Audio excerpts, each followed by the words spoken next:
do. Right, something a bit different today. What I thought I'd do is go through the way that I make up my cheese paste for fishing for the old chub, you know, when we get there. And it won't be long now because we're approaching the end of September. Obviously the cart rods have not been hung up just yet, but there will be before too long. And then we'll be going back on the rivers. So yeah, this is basically, as I say, how I knock up cheese paste, but it's not cheese paste. And that's why I call it a cheat paste, because it's a cheat on cheese paste. Now, your ingredients are pretty basic and easy to obtain, to be fair. So I'll run through them with you. Obviously the first one is a cheese flavouring, and this one is blue cheese, which is available from eBay at cheap money. You know, it's not expensive. I think I probably paid, well, it was definitely under a couple of quid for that. Don't quote me on that, but it's definitely no more than £2. And I think that's a 30ml bottle, that one. But yeah, it is, yeah, 30ml blue cheese flavouring. So you want to get yourself some of that. Second liquid ingredient is garlic flavouring. Now this one, I paid a little bit more for this because this is from it's a coarse angling supplier. It says Matchman on it. So yeah, that was obviously subjected to a bit of the, well, I suppose with Matchman it's roach tax, not carp tax. So yeah, a bit of roach tax on that one. And I think that one cost me about, I don't know, £7.50, £8. But as you can see, obviously that's a lot bigger bottle. I think that's more like probably a 50ml, probably. But yeah, garlic flavouring. So that's the second ingredient.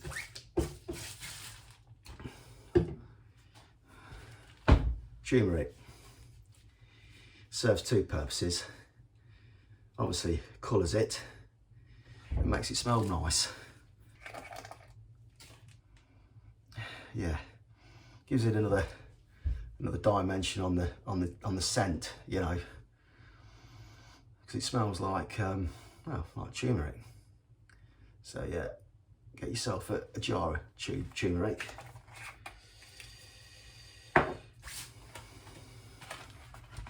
Ready-made pastry.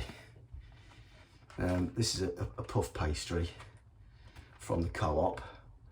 Doesn't have to be puff pastry, you know, obviously just plain old short crust will do the job. The only reason I bought puff pastry is because that's all they've got. But it does the same job. So yeah, pack a ready-made pastry of your choice. Have to hand some plain flour. And the reason being, when we start knocking this up, you might feel it's a bit too wet. Well, in fact, it probably will be too wet at some point of the operation. So have some plain flour to hand, because obviously you can add this to the paste as you're making it to dry things out a bit if it needs it. So plain flour. And lastly, the most important ingredient of them all. Yeah, you're surprised at that one, aren't you? Yeah, nice cold can of Stella Artois. Now, obviously with this, you best apply it little and often throughout the process. It's not advisable to apply it heavily to start off with, because things might get a bit messy. So yeah, little and often as we go through it. Cheers.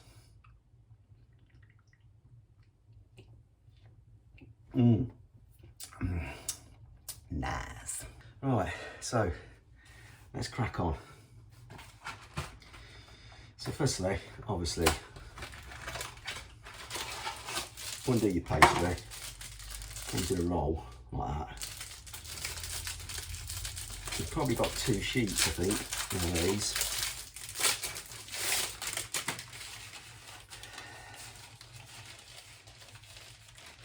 No, we're not. I've got 1 sheet. Roll your pastry out onto the worktop. It comes with like some grease-proof paper that's wrapped around it in the packet I'll leave that behind it. It helps sort of contain a bit of the mess. Yeah, right, I'll tell you what we do want.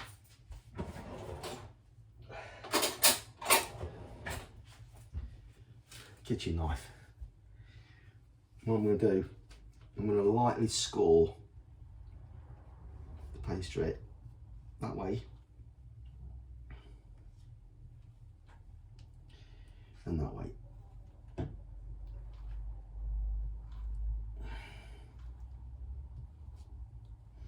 There's only one reason I'm doing this, and it's just that it helps keep the liquid flavours on the pastry when you've poured them on.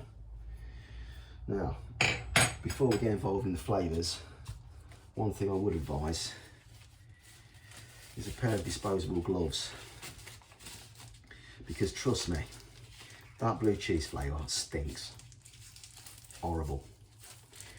And obviously the garlic, well, it smells of garlic, doesn't it? And what you don't want is your hands smelling like blue cheese and garlic after you've finished doing the dough.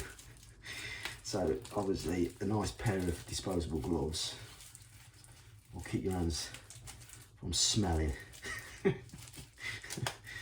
Because no, it's not a good look, is it? Right.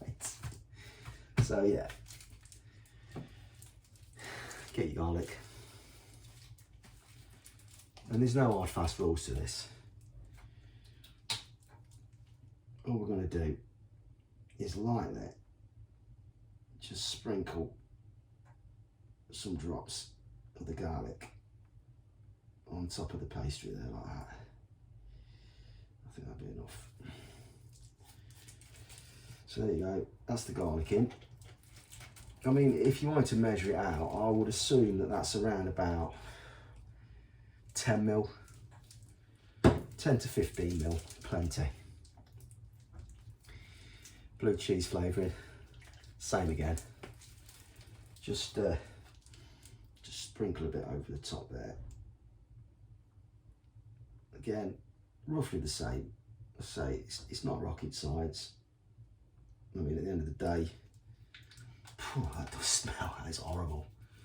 At the end of the day, the more you add, the more it'll stink. Okay, so that's the liquid flavours on the pastry. Now all we do is get your turmeric,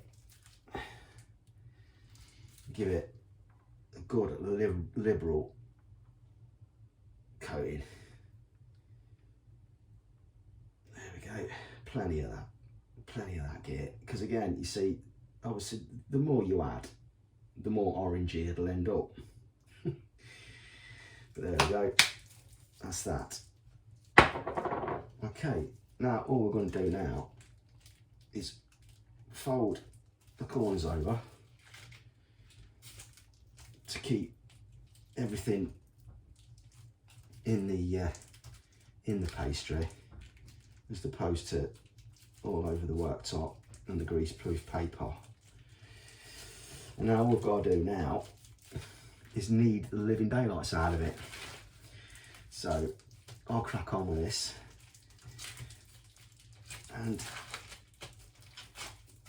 I'll get back to you shortly, because this is the bit that takes the time, because obviously you've got to get all the flavour and all the turmeric distributed through the pastry as evenly as possible,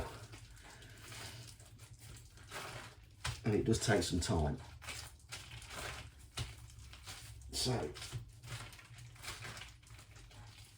I'll give it some stick and I'll catch up with you in a bit. You can, if you feel it needs it, is obviously add more turmeric to it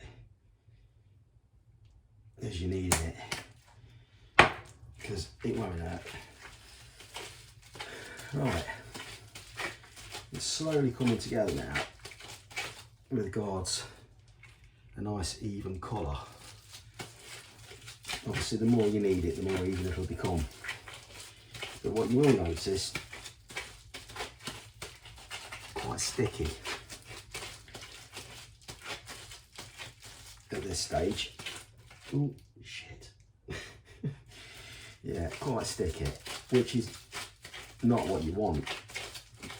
The consistency you're looking for will be something like Glazier's putty, if anybody can remember what that is. But yeah, you want it like a nice, smooth, non-sticky putty. So to take that stick out of it, just flatten it out. Flatten it out a bit. Get your plain flour and just sprinkle a bit on it. Just sprinkle a bit on it. Little and often, because obviously you don't want to end up drying it out too much, if you know what I mean. But yeah, get it on there and then knead it in. The missus is out. You don't want the missus in when you're doing this. Trust me. Because it smells. It does smell. There you go. That is pretty much it for that one. I think. There you go. That's it. Job done. And it smells divine. Well, I say divine. It probably does to a chub. But yeah, that's it. That's how we do it. And that will get you bites, trust me. And there ain't no cheese in it. In actual fact, I'd say that, for me, has been more successful than standard cheese paste, without a shadow of a doubt. Because, I say, you got those liquid flavours in there. The turmeric gives it another dimension. And yeah, it's bang on. So there you go. Dead easy. So, all you do with that then, get some cling film, wrap her up in some cling film, bang her in the freezer. And then when you're planning to go out chasing a few chub, take it out night before or the morning before, probably best, you know, the day before on the morning, whistle it out the freezer so it defrosts and it's all ready to roll for the session. Again, if when you take it out of the freezer you feel it's a bit sticky, you can always knead some more flour into it, because like I say, as you can see with this, it really is just like putty that you glaze a window with. That's the sort of consistency you're looking for. So there you go. Hope you enjoyed that little vid, and give it a spin. I guarantee it'll put your few chub on the bag. I'll see you soon.